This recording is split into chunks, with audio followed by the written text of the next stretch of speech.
Personne n'oublia cette nuit-là, pas même ceux qui prétendirent ne rien avoir vu, car ce fut là, dans un salon saturé de lumière de voix et de témoins, qu'un homme décida de détruire une jeune femme, sans savoir que 10 ans plus tard ce serait elle qui tiendrait sa vie entre ses mains. En Bourgogne, en 1857, il existait une petite officine d'herboristes qui ne fermait jamais sa porte, et une femme qui avait appris à soigner même ceux qu'elle aurait eu toutes les raisons de laisser dehors. Mais cela vint plus tard, car tout avait commencé par une accusation qui ne laissait aucune place à la défense et par une cicatrice que personne n'oublierait. France-Bourgogne, 1847. Dans une petite ville de l'Auzois, vivait une famille qui gagnait sa vie en guérissant non par de grands exploits ni grâce à des titres hérités, mais en ouvrant la porte avant l'aube lorsqu'un malade arrivait avec de la fièvre, en donnant le remède même lorsqu'il n'y avait pas d'argent pour le payer, et en croyant, avec la foi simple de ceux qui travaillent de leurs mains, que le pouvoir de soulager n'appartenait pas à celui qui l'exerçait, mais à quelque chose de plus grand qui le lui avait confié. Auguste Perrin avait bâti son officine pendant 30 ans, pierre patient, après patient réputation, gagné par un travail silencieux et une constance sans témoin. C'était un homme qui n'élevait jamais la voix même lorsqu'il aurait eu toutes les raisons de le faire, et qui saluait le noble comme le journalier avec le même respect. Sans jamais l'expliquer, il avait appris à sa fille que la dignité n'était pas un présent accordé par les autres, mais une chose que l'on construisait chaque jour par de petits gestes que personne ne remarquait. Sa fille s'appelait Céleste. Elle avait dit à 7 ans cette nuit-là, et cette nuit allait couper sa vie en deux. Elle s'était rendue au château du jeune marquis de Montclar pour livrer une commande urgente des onguents, des teintures et des poudres médicinales, une livraison semblable à tant d'autres. Le grand salon était rempli d'invités de lustre en cristal de rire et de cette rumeur légère propre à ceux qui possèdent assez pour ne s'inquiéter de rien. Céleste remit la commande à une domestique et attendit le reçu près de la porte, avec la discrétion de quelqu'un qui savait que ce monde n'était pas le sien. C'est alors que le jeune marquis traversa le salon dans sa direction. Il avait 22 ans, il venait d'hériter du titre, et venait aussi d'acquérir la conviction que ce titre lui donnait le droit de nommer les choses comme bon lui semblait. Quelque chose avait disparu dans la maison cet après-midi-là. On ne sut jamais précisément quoi. Mais Céleste avait été présente, et cela lui suffit. Ce qu'il déclara, il le déclara à haute voix, devant tout le monde la fille de l'herboriste avait volé. Il n'y eut ni question ni doute, seulement la parole d'un marquis prononcée dans un salon plein de témoins, avec l'insouciance de celui qui n'a jamais eu à mesurer le poids de ses paroles. Céleste ne répondit pas. Son corps comprit avant son esprit que sa vérité ne pèserait jamais autant que la parole de cet homme. Elle baissa les yeux. À la hauteur de son regard, elle vit les mains du marquis grandes soignées, et sur son poignet gauche, une ancienne cicatrice irrégulière aux bords épais, comme celle que laisse une brûlure d'enfance mal soignée. Cette marque s'imprima pour toujours dans sa mémoire, et cela aurait des conséquences qu'aucun d'eux ne pouvait encore imaginer. Ce qui suivit fut lent et implacable la pire manière dont les malheurs puissent arriver. Les clients cessèrent de venir. Le nom des Perrin qu'Auguste avait mis 30 ans à construire ne mit que 3 mois à se vider de toute sa valeur. Auguste ne se plaignit jamais. Ce n'était pas un homme de plainte. Mais Céleste le vit s'éteindre peu à peu comme une chandelle lorsque l'air ne suffit plus à entretenir la flamme. Il mourut 2 ans plus tard, l'officine déjà perdue, et son nom presque impossible à réparer. Céleste avait 10 à 9 ans lorsqu'elle l'enterra, et 20, et un lorsqu'elle rouvrit l'officine. Seule, sans capital, sans protecteur, sans personne. Elle ne possédait que le métier qu'il lui avait enseigné, et cette manière de ne pas céder qu'elle avait découverte en elle-même, comme on découvre certaines forces lorsqu'il n'existe plus aucune autre option.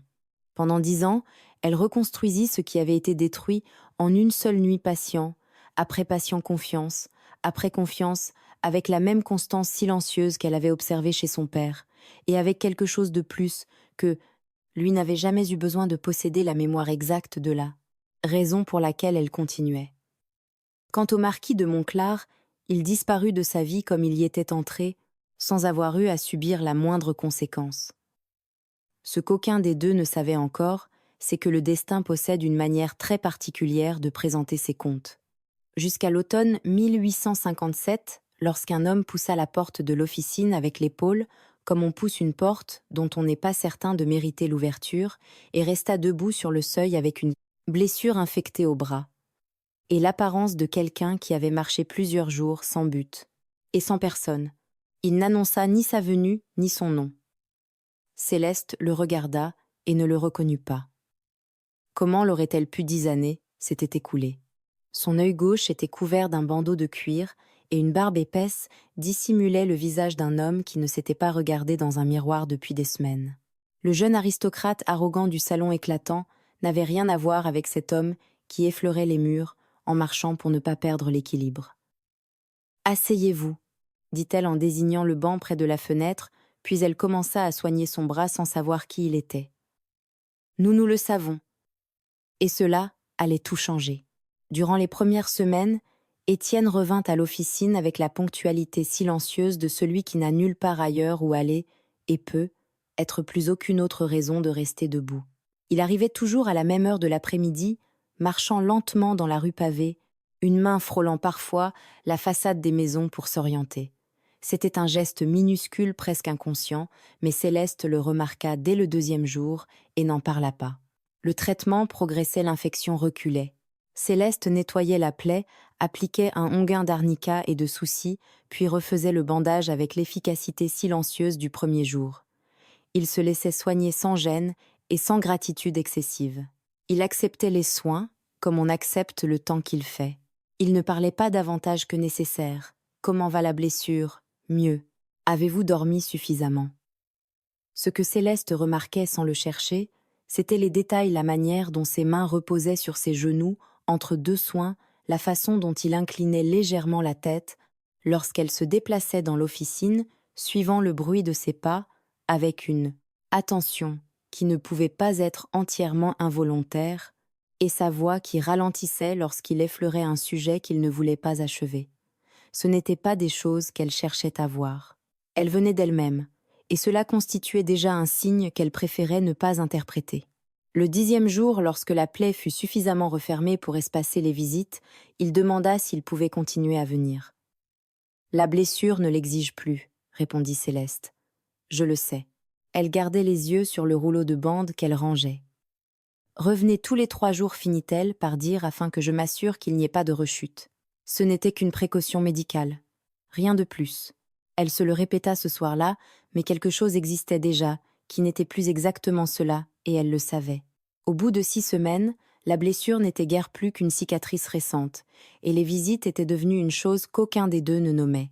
Il arrivait, elle s'occupait de lui, et dans le temps qui séparait son entrée de son départ, quelque chose se produisait qui n'avait pas encore de nom non plus.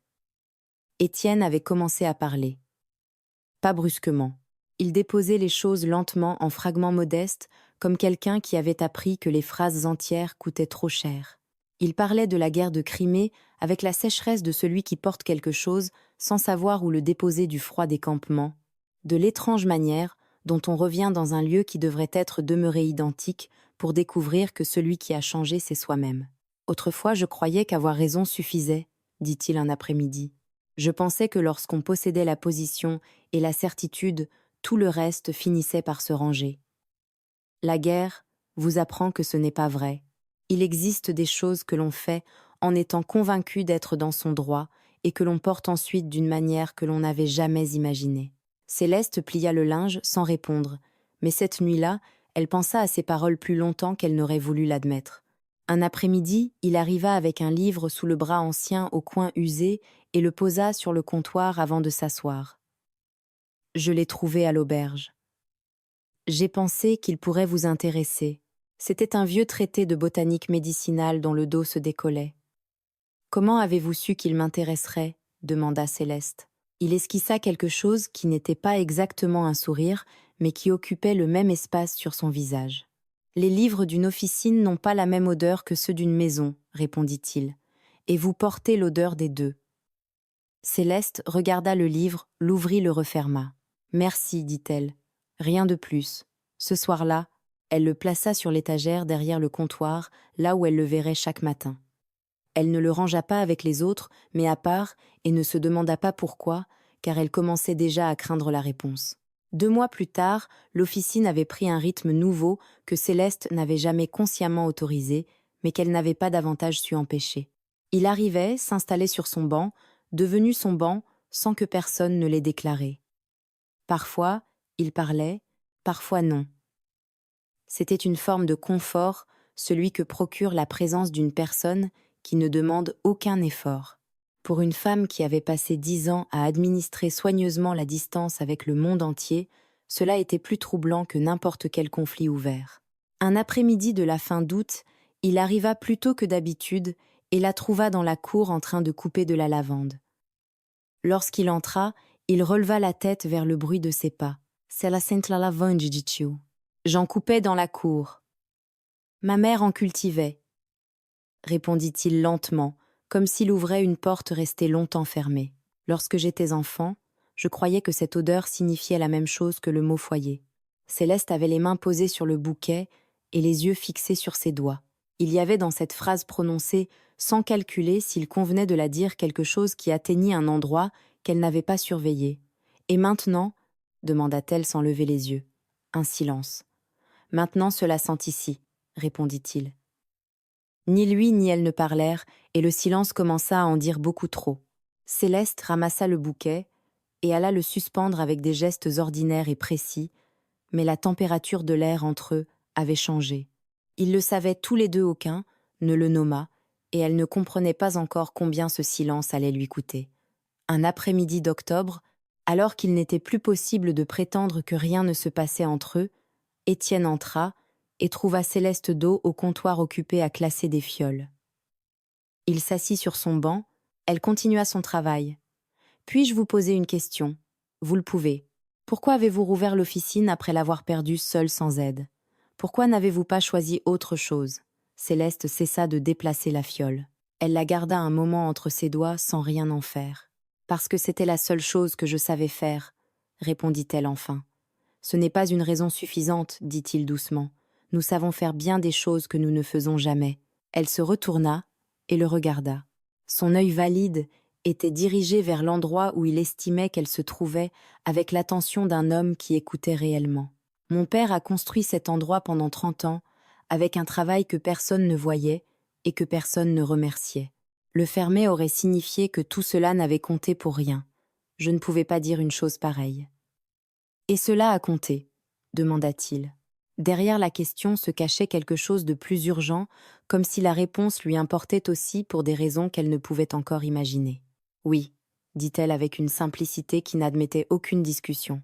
Cet après-midi-là, lorsqu'il se leva pour partir, il s'approcha du comptoir afin de rendre un livre et le posa sur le bois. Dans le mouvement, sa main resta à quelques centimètres de celle de Céleste. Aucun des deux ne bougea. Cela dura le temps d'un battement de paupières, mais durant cet intervalle, la chaleur qui émanait de lui atteignit sa peau avant d'atteindre sa pensée. Pour la première fois, aucun d'eux ne sut où mettre ses mains. Étienne retira la sienne le premier. « À jeudi, » dit-il. Sa voix était presque celle de toujours, mais un peu plus basse. « À jeudi » répéta-t-elle. Cette nuit-là, elle ne dormit pas. Le jeudi suivant, il arriva chargé de quelque chose que Céleste n'avait pas anticipé. Il s'assit. Elle s'approcha avec le linge par habitude. Il tendit le bras. Cette fois, lorsqu'elle le prit pour l'examiner, il ne détourna pas son regard d'elle. Elle travailla en silence, observant la nouvelle cicatrice avec la concentration de quelqu'un qui a besoin d'occuper ses mains. Ses doigts frôlèrent brièvement son poignet pour maintenir le bon angle, un contact d'1 seconde, entièrement professionnel. Et pourtant, l'air de la pièce changea de température. Tout ce qu'ils avaient construit était sur le point de se transformer sans que ni l'un ni l'autre le sache encore. Ce fut alors au moment précis où le sentiment qu'elle niait depuis des semaines était devenu plus difficile à nier que jamais que la manche d'Étienne glissa un peu plus haut.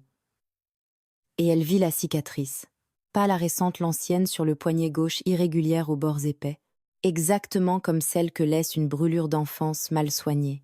Exactement à l'endroit où elle l'avait vue 10 ans auparavant, dans un salon illuminé par des lustres de cristal, au moment où elle avait baissé les yeux, parce qu'elle ne pouvait plus soutenir le regard de personne.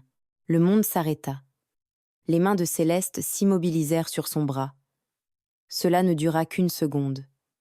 Une seule. Puis elle reprit son geste.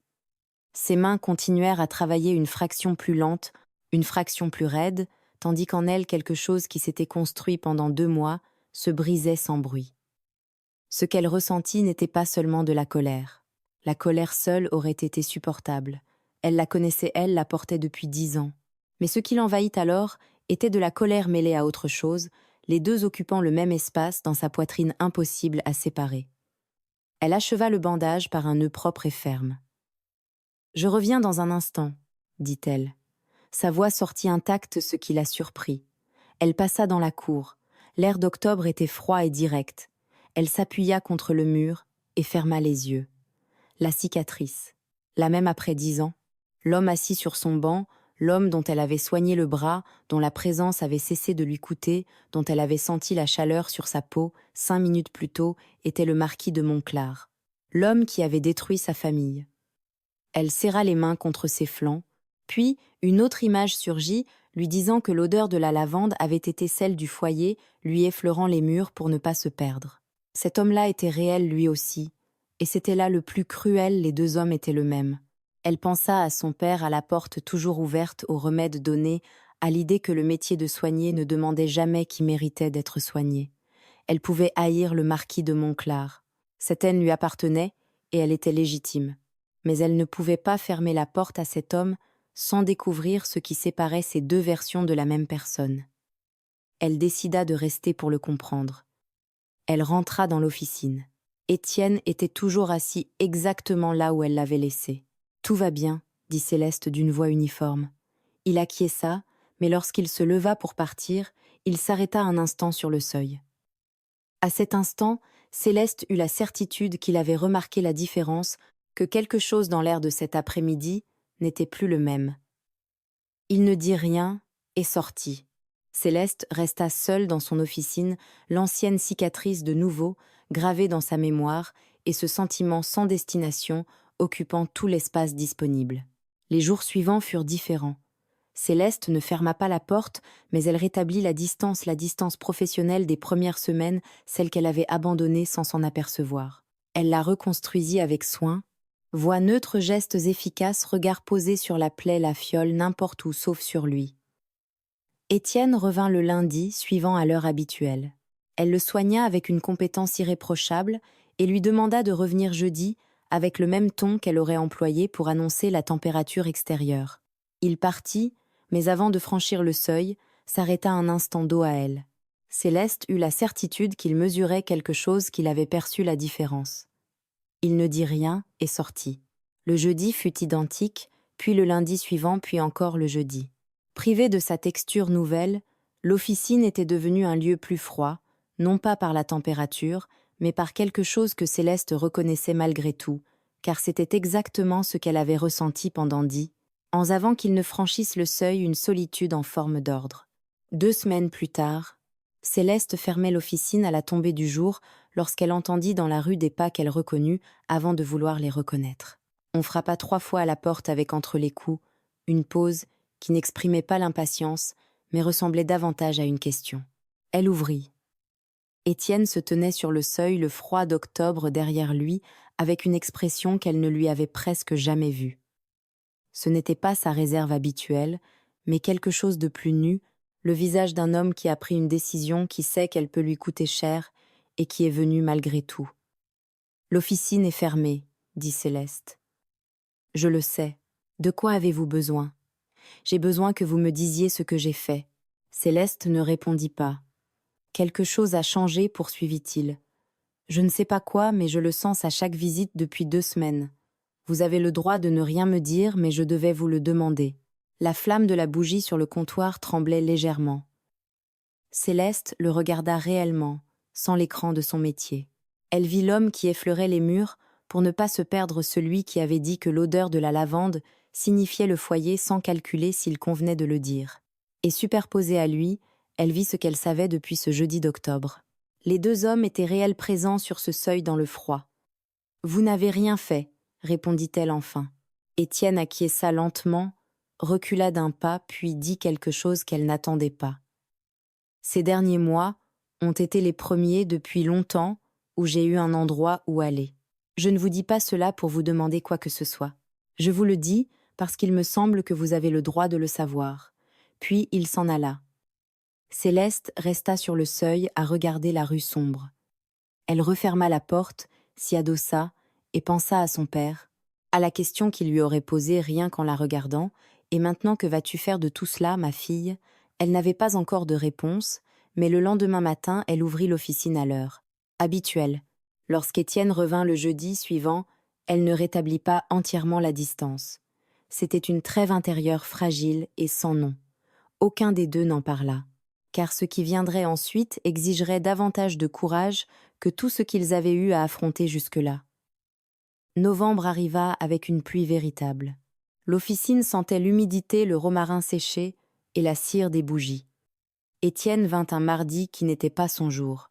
Ses vêtements étaient mouillés, et sa posture portait quelque chose de différent, de plus lourd, de plus ancien, comme s'il avait supporté un fardeau pendant des années, et que ce jour-là, ce poids avait décidé de se faire remarquer. « Ce n'est pas votre jour, » dit-elle. « Je ne peux pas rester debout de toute façon. » Il s'assit. Il n'y eut que la pluie contre la vitre et leur respiration dans la petite pièce. « J'ai perdu mes terres, » dit-il sans introduction, comme quelqu'un qui lâche enfin une chose tenue à deux mains depuis trop longtemps. « Avant la guerre, je possédais plusieurs domaines. Je les ai confiés à mon frère cadet lorsque je suis parti. Je n'aurais pas dû. Pourquoi ? Parce que je savais qu'il n'était pas prêt, et je l'ai fait tout de même parce que cela m'arrangeait. Lorsque je suis revenu, il ne restait presque rien. En 6 mois, j'ai perdu ce qui subsistait, et mon frère était parti pour l'Amérique avant mon retour. Il n'a laissé aucune adresse. Je ne sais même pas s'il est encore vivant. » Un silence contenant le poids des années. « Je comprends ce qu'il a fait, » reprit Étienne. « Il l'a fait parce que je l'avais placé dans une situation qu'il ne pouvait pas maîtriser. La honte qu'il a ressentie était aussi la mienne. Simplement, il l'a porté le premier. Ce que Céleste devait assimiler ne tenait pas dans des phrases bien rangées. L'homme assis sur son banc venait de décrire sans le savoir le même mécanisme qui avait détruit sa famille 10 ans auparavant. Non, les faits étaient différents, mais le mécanisme était le même et il venait de le reconnaître sans excuse ni atténuation. « Et le titre ?» demanda-t-elle en surveillant son ton. « Le titre est resté. Les titres ne disparaissent pas avec les dettes. » Une pause qui faisait mal comme un sourire. « Marquis de Montclar, sans terre, sans château, sans fortune, sans frère. » Seulement le nom. Je ne l'utilise plus. Un titre sans rien dessous n'est pas un titre, c'est une dérision. Céleste le regarda. Elle vit un homme de 32 ans qui avait perdu un œil, son frère, ses terres, sa fortune, et jusqu'à la capacité de prononcer son propre nom sans honte. Et elle vit aussi superposé à lui le jeune homme de 22 ans dans le salon illuminé. Les deux étaient encore le même homme, mais la distance entre ces deux versions était réelle. « Pourquoi me racontez-vous cela ? » « Parce que vous ne m'avez jamais demandé qui j'étais. Je viens ici depuis des mois, j'occupe votre espace et votre temps, et vous m'avez donné l'un et l'autre sans rien réclamer. Il me semble que la moindre chose que je vous doive est la vérité de ce que je suis, même si ce n'est pas grand-chose. »« Marquis de Montclar » prononça-t-elle lentement, comme si elle essayait ce nom dans l'air pour la première fois. « Étienne » corrigea-t-il avec une fermeté qui exprimait aussi une préférence. « Étienne » répéta-t-elle. Dans la manière dont elle le dit, sans le poids du titre seulement, le prénom, il y avait une concession petite mais importante. Céleste prépara une infusion de tilleul et posa une tasse devant lui sans demander s'il en voulait. Il la prit à 2 mains comme on accepte la chaleur lorsqu'il fait froid. Ses doigts effleurèrent le bord encore chaud de la tasse et elle ne retira pas tout à fait sa main avant une seconde de trop. Aucun des deux ne parut remarquer cet instant bien que l'air eût imperceptiblement changé. Lorsqu'il partit tard dans la soirée, Céleste le regarda s'éloigner depuis la fenêtre, silhouette sombre dans la rue mouillée, une main frôlant le mur. Elle comprit alors seulement qu'elle avait retenu son souffle depuis qu'il avait franchi le seuil, comme si une partie d'elle savait déjà que certaines choses ne pouvaient plus revenir en arrière. Elle devait lui dire qui elle était. Pas ce soir-là, mais bientôt, car ce qu'il ressentirait en l'apprenant avait commencé à lui importer beaucoup trop, et parce que lorsque ce moment viendrait, rien entre eux ne resterait identique. Ce fut Madame Rosalie, la marchande d'épices du marché, qui parla la première avec cette manière si provinciale d'envelopper les nouvelles dans une inquiétude feinte.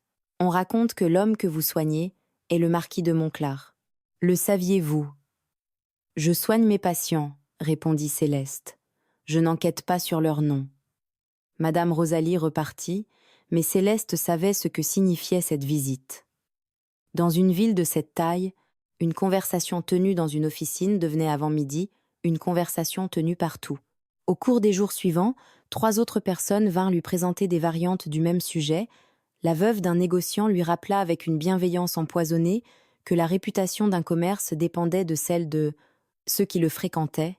L'abbé Eusèbe évoqua des commentaires entendus à la paroisse et prétendit s'en inquiéter. Céleste répondit à chacun avec la même courtoisie ferme. Ce soir-là, elle comprit ce qui lui pesait le plus. Étienne ne savait pas. Il venait depuis des semaines, sans savoir que chaque visite, chaque silence partagé, reposait sur une histoire qui était également la sienne. Il construisait quelque chose sur un terrain qu'il ignorait complètement, et cela constituait une forme de mensonge. Il était temps de lui dire la vérité parce qu'il avait le droit de savoir sur quel sol il se tenait. 3 jours plus tard, Étienne entra et trouva l'officine tendue d'une manière particulière comme l'air juste avant un changement de temps. « Il y a quelque chose, dit-il. Ce n'était pas une question. Oui, répondit Céleste. Vous allez me le dire. Oui, mais pas aujourd'hui. Étienne acquiesça, mais avant qu'elle puisse poursuivre, il reprit « Mon nom circule. Je sais ce que signifie l'apparition de ce nom dans une ville comme celle-ci. Si vous avez besoin que je cesse de venir, je le comprendrai. Je n'ai pas besoin que vous cessiez de venir. En êtes-vous certaine?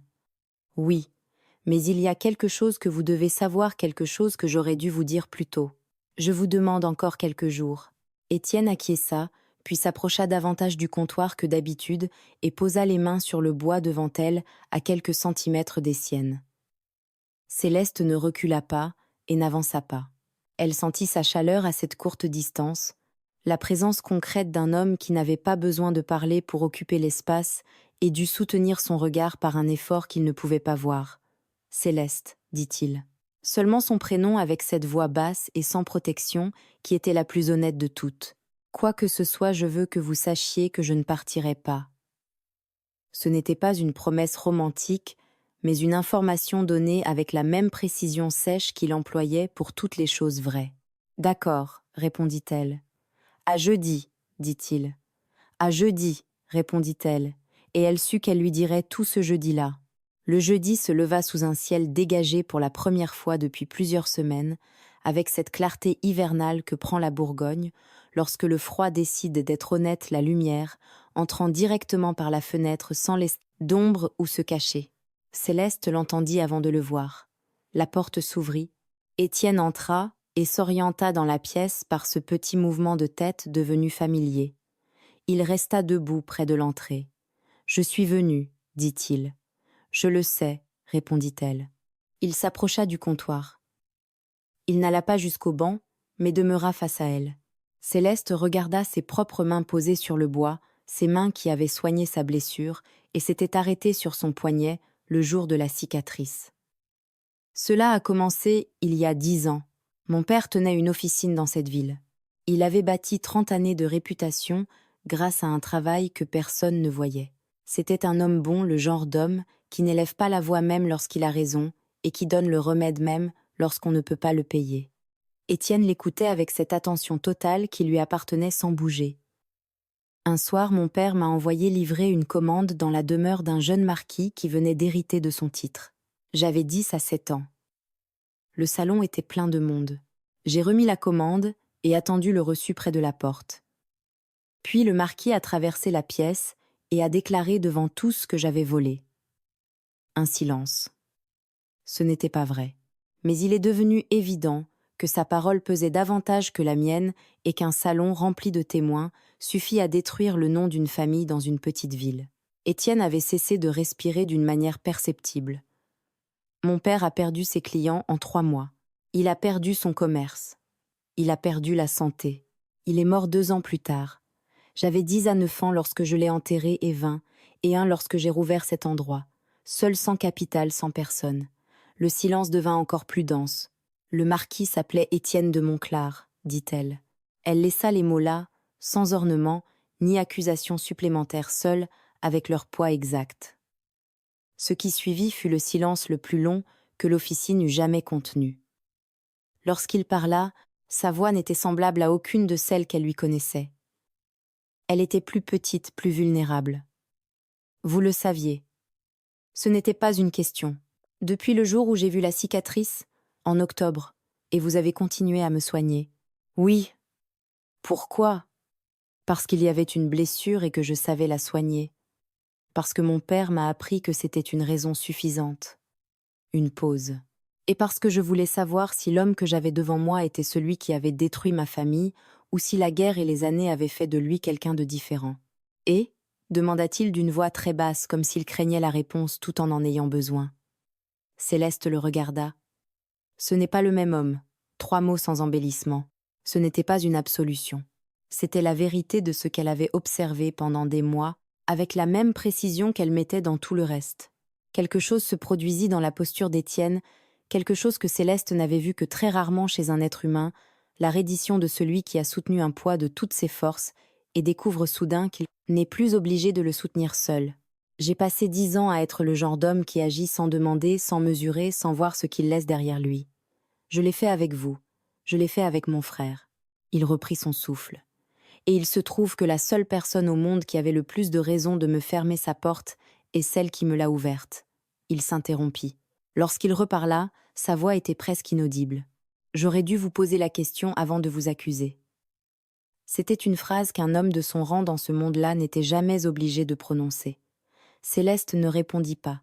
Certaines paroles méritaient d'être reçues en silence. « Je le sais », dit-elle enfin. 2 mots qui ne pardonnaient ni ne condamnaient, qui accueillaient simplement la vérité.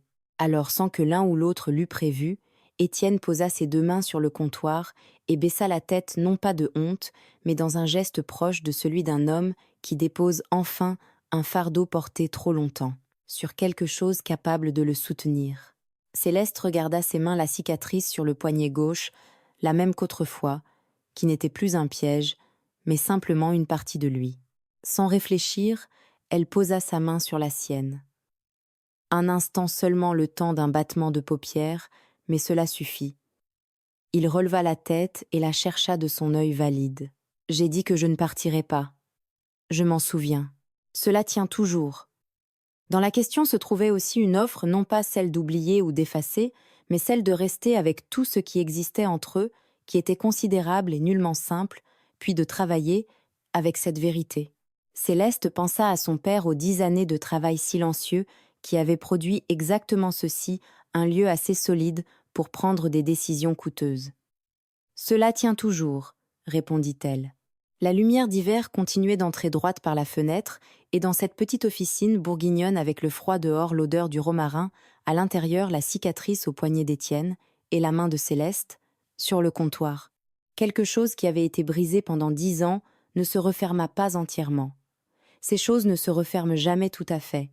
Mais elles trouvèrent une manière différente d'exister non plus comme une plaie ouverte, mais comme une cicatrice, comme les douleurs qui diminuent avec le temps, non parce qu'elles ont disparu, mais parce que le corps a appris à vivre avec elles.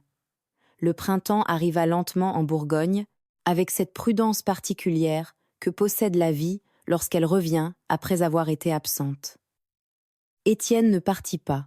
Il cessa simplement d'être un homme de passage dans la ville et devint quelqu'un qui y vivait. Ce qui existait entre eux n'était pas simple et ne le serait probablement jamais tout à fait, mais c'était réel. Cela leur appartenait et ils l'avaient gagné de la seule manière dont se gagnent les choses importantes lentement, par le travail, sans raccourci. Céleste le laissait être là.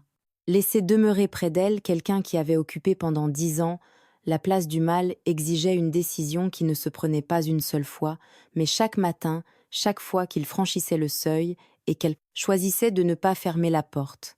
Ce n'était pas oublier. C'était reconnaître que la personne placée devant soi pouvait être plus vaste que l'histoire que l'on possédait d'elle. Étienne le comprenait moins par les paroles que par les gestes.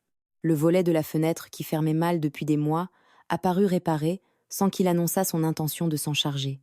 La grande jarre de terre, cuite de la cour fendue depuis longtemps, fut colmatée un matin de février avec une maladresse si honnête que Céleste dut se tourner vers l'étagère afin qu'il ne vît pas son visage. Les commentaires de la ville s'usèrent peu à peu, et Étienne commença à être considéré non plus comme le marquis de Montclar, titre qu'il n'employait jamais, mais comme l'homme qui aidait Céleste Perrin, celui qui avait un jour appris le nom de chaque herbe suspendue à sécher dans la cour et avait commencé à les reconnaître à l'odeur avant même que sa vue ne s'améliore.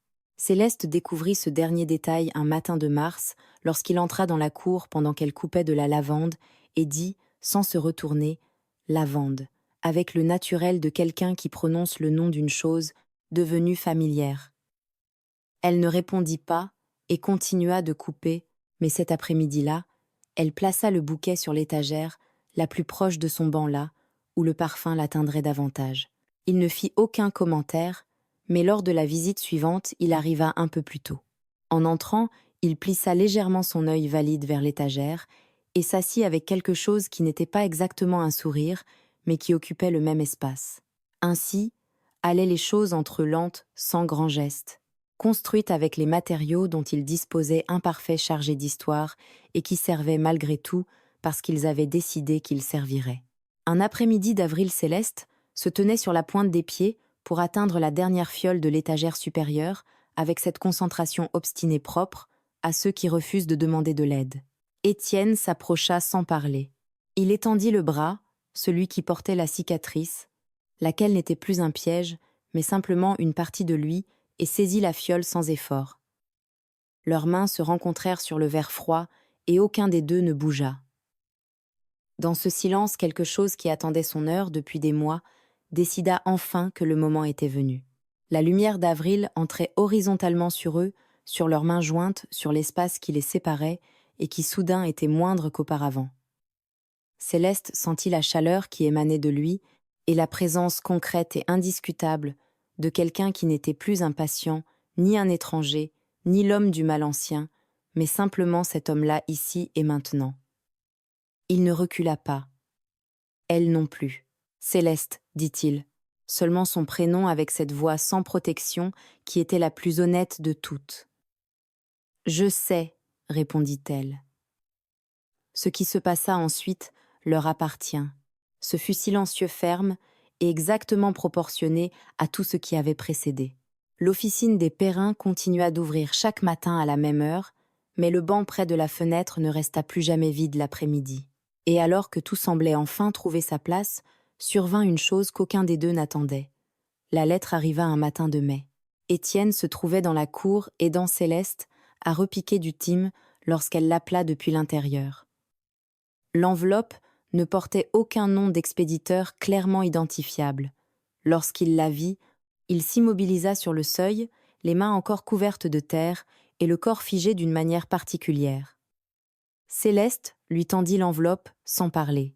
Il la prit, la garda un instant fermée entre ses doigts, et elle vit sur son visage le vertige de celui qui s'apprête à recevoir une réponse attendue pendant des années sans avoir osé la demander. Étienne ouvrit l'enveloppe. Céleste se tourna vers le comptoir et lui laissa de l'espace, non pas une distance de froideur, mais celle du respect. Le silence derrière elle fut long, très long.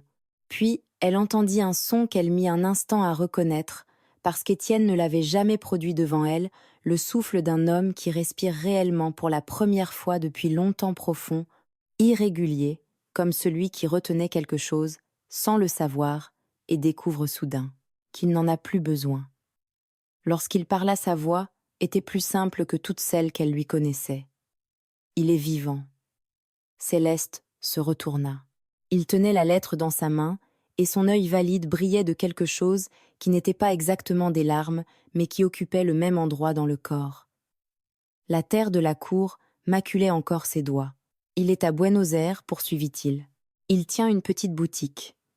Il dit qu'il voulait m'écrire depuis des années, mais qu'il ne savait pas comment commencer. Il replia la lettre avec soin, avec davantage de soin qu'il n'en accordait à tout autre objet, puis la glissa dans la poche intérieure de sa veste près du cœur, là où l'on place les choses que l'on ne veut pas perdre. Je vais lui répondre. Bien, dit Céleste. C'était tout ce qu'il y avait à dire. Il traversa l'officine, retourna dans la cour et reprit le thym là où il l'avait laissé, les mains dans la terre. L'enveloppe contre la poitrine et quelque chose de différent dans sa posture, quelque chose de plus léger, comme s'il avait enfin déposé un poids immense dans un lieu où il pouvait demeurer. Céleste l'observa depuis le seuil. Elle pensa à son père, à ce qu'il lui avait enseigné, non par des discours, mais par une porte toujours ouverte et un remède toujours donné. Elle pensa aux 10 années qu'il lui avait fallu pour arriver jusque-là, et comprit qu'aucune n'avait été vaine, car elles avaient toutes produit exactement ceci, un lieu solide, un nom retrouvé, et cet homme, les mains pleines de terre, et une lettre près du cœur plantant du timbre dans sa cour. Cela suffisait. C'était plus que suffisant. C'était tout. Ainsi, dans cette petite officine lumineuse de Bourgogne au printemps 1858, Céleste Perrin et Étienne de Monclar trouvèrent ce qu'aucun d'eux ne cherchait lorsque tout avait commencé. Non pas l'oubli du passé, mais une chose plus difficile et plus vraie, la manière d'avancer sans l'effacer de construire sur ce qui avait été brisé. Non, en prétendant que rien ne s'était produit, mais en comprenant que les choses reconstruites avec honnêteté sont parfois plus solides que celles qui ne se sont jamais écroulées. Tout avait commencé parce que la porte d'une officine de Bourgogne était restée ouverte alors qu'elle aurait dû être fermée. Et parce qu'une femme qui avait toutes les raisons du monde de ne pas soigner cet homme avait décidé de le soigner malgré tout. Cela suffit à changer leurs deux vies pour toujours. J'espère que cette histoire a atteint votre cœur comme arrivent les choses importantes lentement en laissant quelque chose derrière elles après leur passage. Si tel est le cas, un petit cœur dans les commentaires me dira que le chemin en valait la peine. Et si ce n'est pas encore fait, je vous invite avec affection à vous abonner à la chaîne afin de continuer à nous accompagner dans ces récits. Sur l'écran de fin, vous trouverez une vidéo choisie spécialement pour vous, ainsi qu'une liste de lectures à écouter pendant que vous vous reposez ou accomplissez vos tâches quotidiennes. N'oubliez pas non plus de consulter le commentaire épinglé. Merci du fond du cœur. À la prochaine histoire.